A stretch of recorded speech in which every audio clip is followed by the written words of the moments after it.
So let me ask one last question before we move on to metastatic disease. We obviously can't cover everything, but one of the key questions that physicians have is, how do I monitor for recurrence? So you're putting these people on study, they're not on a trial. How often do you bring them into clinic? What tests do you order? And how often do you do CT scan staging or PET staging in these patients? And I know there's no real standard of care, so I just want to get two opinions. Maybe we'll go with Jeff and Omid, and then if you have anything to add, Jeff. So this is probably the most difficult question you've asked the whole time, because we're really basing this on very little data. I think if you look at the data I think it's clearly important to bring the patients back, whether it's every 3 months, for the first 2 years or for the first 3 years, and do a physical exam and a history. And that may be the one obvious.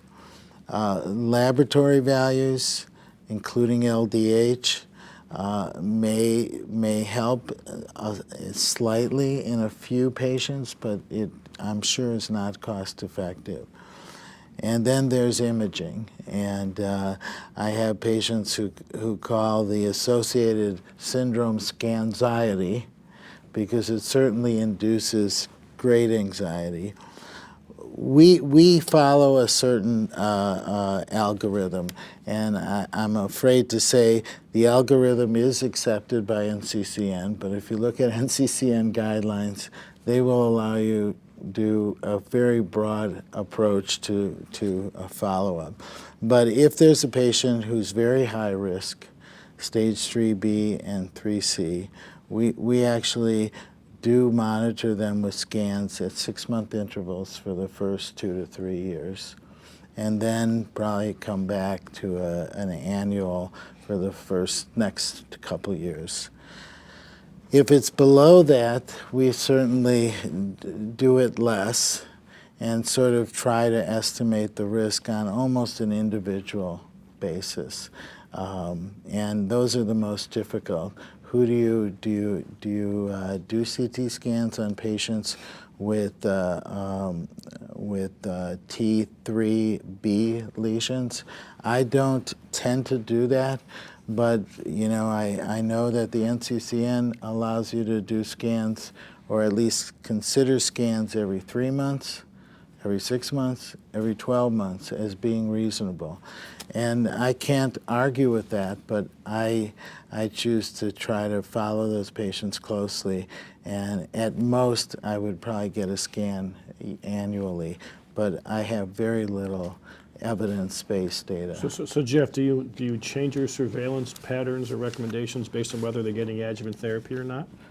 Well, actually, probably not, only because if I was giving them treatment off a protocol, and it would be interferon right now, I would be treating the higher risk patient, because those are the ones that I generally select to treat, and I would image them probably at 6-month intervals. Now, the trials that are being run, the large trials we talked about, actually has much greater imaging, and sometimes it's hard to rationalize doing scans every 3 months for 4 or 5 years in a row, which is what some of them actually request. So we definitely don't follow that, but with the interferon patients, I usually do a scan at 6 months. So, see, to me, the value of doing a scan in those patients, that if they've relapsed, then they shouldn't be receiving therapy that they're getting side effects from. But the patients that don't have any adjuvant therapy, you have to really have an interesting argument as to whether or not scanning is valuable in those patients, because we still don't have any data to suggest that earlier identification of metastatic disease has an impact on survival. Well, Merrick, that's based on the fact that we didn't have great metastatic treatments to impact survival. And let me just turn it the other way. I would rather find someone who has low volume asymptomatic disease. Now, the frequency of that, I can't argue with you, but we all have patients who walk through our doors with significant disease that has just become symptomatic that we feel has been there for a certain time.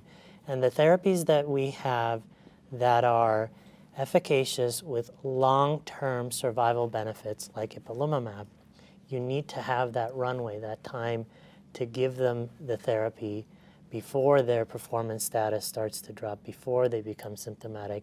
You have to have that time. And my belief is that those are the patients with low volume disease. I think that's a good point. And the other thing you need to think about is there will be emerging data at this ASCO that for the PD-1 antibodies, the ability to achieve a response is associated with disease burden.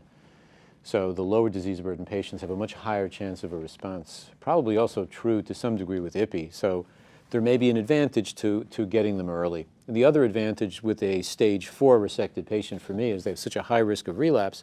I'll scan them every 3 months for a couple of years, because if I detect the isolated relapse early, I can resect it and hopefully get them on an adjuvant trial. I was just playing the devil's advocate here, actually. I was going to say Because I myself. was actually going to say that that's one of the reasons why surgeons would follow patients that closely would be to try to catch the patients who have oligometastatic disease. And, Absolutely. Right, so I wanted to bring it up as a discussion point because we hadn't really And discussed I it. think But 6 months is a compromise of so many things. But if it's oligometastatic, I figure my thinking is that 6 months, if they're going to develop many lesions in that 6-month period, they're not appropriate for it. So it gives you, in a way, a selection of patients who probably are at least considered for surgery. And I guess the second point to bring up from my side then, because we do follow these patients as well in conjointly with our medical oncologists. What about MRI of the brain then? How often do you do that? Because we also know that we can do more effective therapy with stereotactic radiation and also some of the newer therapies. How often do you as a medical oncologist do those MRIs? So that's a really tough one, because we don't even have a standard to follow MRI for metastatic patients. I mean, in the community, at our institute, for metastatic patients, if they have no evidence of metastatic disease to the brain, we try to MRI every 3 months, or if there is significant progression, we'll MRI.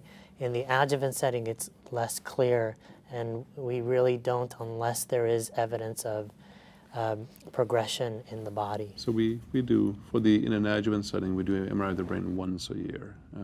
But I think that you also bring up an important point. Patients on active treatment, there I think that imaging the brain more frequently is important. Although really, once a year getting an MRI, is that really going to do anyone any good? I think I'm a bit of an absolutist here. I think you should either follow someone closely and scan them at reasonable intervals or not bother. A stage 3A patient, I'm not going to scan. And sometimes those patients will say, well, I'm sorry, I'm going to go back to Dr. So-and-so who promised he'd get me a PET scan every 3 months for 2 years.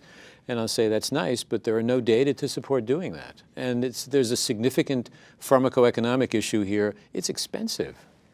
It's a huge cost to society with a lot of wasted scans and radiation, by the way. I think there's clearly no definitive data, and there are a lot of different practices in the U.S.